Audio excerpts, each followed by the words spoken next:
If you're someone who thinks too much, who lies awake replaying conversations that ended 3 years ago, who worries about things that haven't happened yet and probably never will, this isn't a character flaw.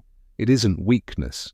Research suggests it might be one of the clearest signs of a highly intelligent mind, and today we're going to show you exactly why using neuroscience.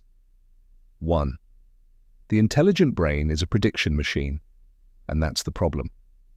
Your brain doesn't experience the world as it is. It experiences the world as it predicts it will be.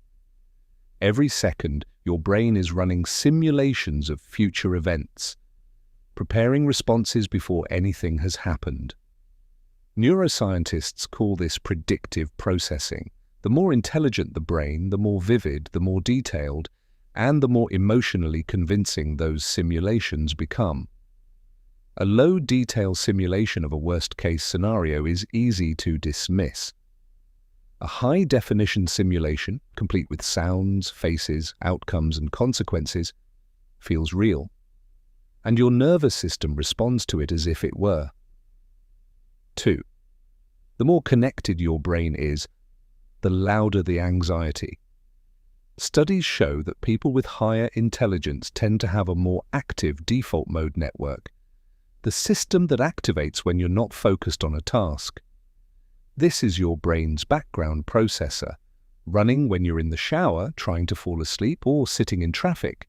A more active default mode network means more self-referential thinking, more replaying of the past, more simulating of the future, and more analyzing of the self. A 2020 study found a significant positive correlation between verbal intelligence and anxiety, suggesting the same cognitive machinery that makes you good at language, pattern recognition, and abstract thinking also makes you exceptionally good at catastrophizing. 3. Worrying might actually be an adaptive trait. In 2012, researchers at SUNY Downstate Medical Center found that people with generalized anxiety disorder who scored higher on IQ tests also showed greater emotional reactivity. Lead researcher Jeremy Coplan concluded that worry might be a form of intelligence in action, the brain's attempt to model threats and prepare responses before they arrive. Worry is not irrational. Worry is what a very intelligent brain does when it has too much processing power and not enough certainty. 4. You don't just feel things, you process them at a different depth.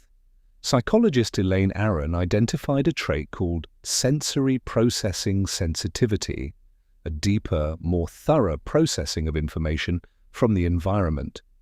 People high in this trait notice more, remember more, and make more connections, and as a direct result, feel more. The same depth of processing that lets you read a room in seconds or notice the thing nobody else noticed is the same depth that makes a harsh word land differently.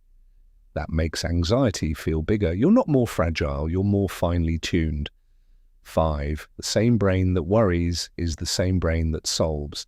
The same tendency toward deep processing that feeds anxiety also correlates with higher creativity, stronger empathy, and greater capacity for complex problem solving.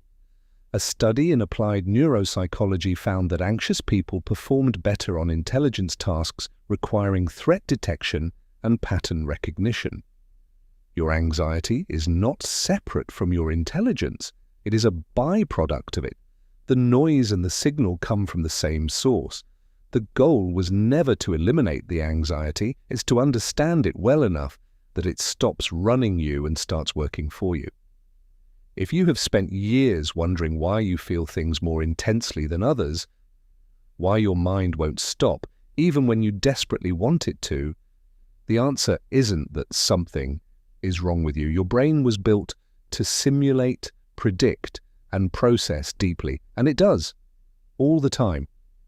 Even when you wish it wouldn't. That's not a malfunction, that's the cost of the kind of mind you have. If this explains something you've always felt but never had words for, tell me in the comments. Subscribe. Next week, why high-functioning anxiety is the hardest kind to treat. See you there.